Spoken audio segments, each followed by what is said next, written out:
কলিকতাৰ মেডিকেল কলেজত চিকিৎসক মৌমিতা দেৱনাথ হত্যাকাণ্ডৰ বিৰুদ্ধে বিশ্বনাথত আমচুৰ মমবাতি জ্বলাই প্ৰতিবাদ। আজি সন্ধ্যা বিশ্বনাথ নগৰৰ সাহিত্য সভা ভৱনৰ সন্মুখত আমচুৱে চিকিৎসকৰ ধৰ্ষণ আৰু জঘন্য হত্যাকাণ্ডৰ বিৰুদ্ধে প্ৰতিবাদ সাব্যস্ত কৰে। কলিকতাৰ এখন মেডিকেল কলেজত চিকিৎসক মৌমিতা দেৱনাথৰ জঘন্য হত্যাকাণ্ডৰ ন্যায় দাবী কৰি এই কাৰ্যসূচী গ্ৰহণ কৰাৰ লগতে মমবাতি জ্বলাই মৌমিতা দেৱনাথক শ্ৰদ্ধাঞ্জলি জ্ঞাপন কৰে। আমচুৱে হত্যাকাৰীক শীঘ্ৰে গ্ৰেপ্তাৰ কৰি কঠোৰতকৈ কঠোৰতম শাস্তি প্ৰদান কৰিবলৈ দাবী জনায়। উল্লেখ্য যে কেৱল বিশ্বনাথৰে নহয় সমগ্ৰ দেশতে মৌমিতা হত্যাকাণ্ডৰ বিৰুদ্ধে প্ৰতিবাদী কাৰ্যসূচী গ্ৰহণ কৰা দেখা গৈছে। তাৰ সমান্তৰালভাৱে বিশ্বনাথতো ধাৰাবাহিকভাৱে বিভিন্ন দল সংগঠনে মৌমিতা হত্যাকাণ্ডৰ প্ৰতিবাদত আৰু দোষীক কঠোৰতকৈ কঠোৰ শাস্তি প্ৰদান কৰিবলৈ দাবী জনাই আহিছে।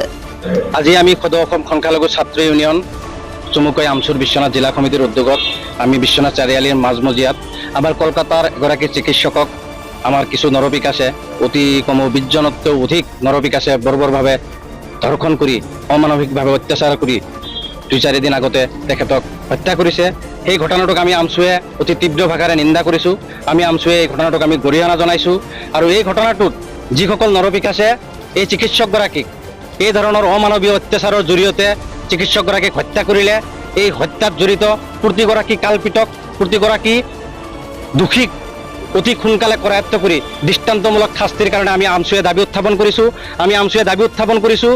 এই যিকেইগৰাকী দোষীয়ে এই চিকিৎসকগৰাকীক হত্যা কৰিলে সেইকেইটাক ফাষ্ট ট্ৰেক আদালতৰ জৰিয়তে বিচাৰ প্ৰক্ৰিয়া সম্পূৰ্ণ কৰি অতি কম দিনৰ ভিতৰত তেখেতসকলক ফাঁচীৰ ব্যৱস্থা কৰিব লাগে। এয়া আমাৰ আমচুৰ দাবী।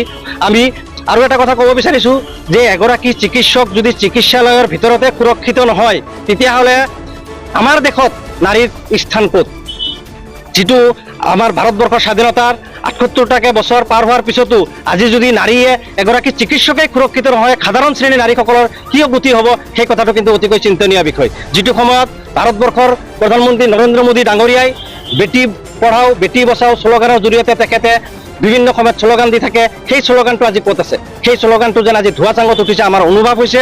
আমি পশ্চিমবংগ চৰকাৰক সকীয়াই দিব খুজিছোঁ যে আপুনি মমতা বেনাৰ্জী পশ্চিমবংগৰ মুখ্যমন্ত্ৰী, আপুনি অতি সোনকালে যিকেইজন দোষী আছে সেই দোষীকেইগৰাকীক কৰায়ত্ব কৰি অতি সোনকালে আপুনি শাস্তি দিয়াৰ ব্যৱস্থা কৰক। কেৱল এগৰাকী দোষীক কৰায়ত্ব কৰি আপুনি বাকীসকলক যদি যিসকল ৰৌ বৰালী আছে তেখেতসকলক যদি আপুনি উলিয়াই যোৱাৰ খৰংগা উলিয়াই দিয়ে সেইটো আমি কেতিয়াও মানি নলওঁ। দোষীসকলক দৃষ্টান্তমূলক শাস্তি দিবই লাগিব, ফাঁচী দিবই লাগিব। আৰু যদি আপুনি ব্যৰ্থ হৈছে আপুনি ব্যৰ্থতা স্বীকাৰ কৰি আপোনাৰ মুখ্যমন্ত্ৰী পদৰ পৰা আপুনি পদত্যাগ কৰিব লাগে। আচলতে এই ঘটনা অতিকৈ জঘন্য ঘটনা হৈছে, নাৰকীয় ঘটনা হৈছে। প্ৰধানমন্ত্ৰী নৰেন্দ্ৰ মোদী ডাঙৰীয়াক আমি আহ্বান জনাইছোঁ আপুনি এই ঘটনাটোক হস্তক্ষেপ কৰি পেলাই এই যি দোষীসকল আছে তেখেতসকলক ফাঁচী দিয়াৰ ব্যৱস্থা কৰিব লাগে। আৰু এই ঘটনাটো ভাৰতবৰ্ষৰ অন্তিম ধৰ্ষণৰ ঘটনা বা হত্যাৰ ঘটনা হিচাপে পৰিগণিত হ'ব লাগে। ইয়াৰ পিছত যাতে এগৰাকী নাৰীও এই ধৰণৰ অমানৱীয় ঘটনাৰ বলি হ'ব লগা নহয়, অমানৱীয় অত্যাচাৰৰ হত্যাৰ বলি ল'বলগীয়া নহয়, এই ব্যৱস্থাটো চৰকাৰে গ্ৰহণ কৰাৰ প্ৰয়োজন আছে। আমি চৰকাৰক আহ্বান জনাইছোঁ নাৰীৰ সুৰক্ষা সুনিশ্চিত কৰিবই লাগিব, নাৰীৰ যিটো মৰ্যাদা সেই মৰ্যাদা দিবই লাগিব। আৰু যদি চৰকাৰে নোৱাৰে অন্য দিনত আৰু এই দোষীসকল যদি দৃষ্টান্তমূলক শাস্তি নাপায়, তেখেতসকলক যদি ফাঁচী দিয়া নহয়, আমি আমচুৱে পৰৱৰ্তী সময়ত আজি গণতান্ত্ৰিকভাৱে আমি মমবাতি জ্বলাই আমি আন্দোলন কৰিছোঁ। পৰৱৰ্তী সময়ত আমি জংগী আন্দোলনৰ কাৰ্যসূচী আমি গ্ৰহণ কৰিবলৈ বাধ্য হ'ম। লগতে আমি জিলা আমচুৰ তৰফৰ পৰা আমাৰ যিগৰাকী চিকিৎসকক হত্যা কৰা হ'ল তেখেতৰ আত্মাৰ সদ্গতি কামনা কৰি আমি 1 মিনিট মৌন প্ৰাৰ্থনাও কৰিছোঁ আৰু তেখেতলৈ আমি মমবাতি জ্বলাই গভীৰ শ্ৰদ্ধাঞ্জলি জ্ঞাপন কৰিছোঁ। আমচুৰ বিশ্বনাথ জিলা সমিতিয়ে কলিকতাৰ যিগৰাকী চিকিৎসকক বৰ্বৰভাৱে হত্যা কৰি ধৰ্ষণ কৰি হত্যা কৰিলে তাৰ প্ৰতিবাদত আজি আমি বিশ্বনাথ জিলা আমচিয়ে মমবাতি জ্বলাই প্ৰতিবাদ কৰিলোঁ।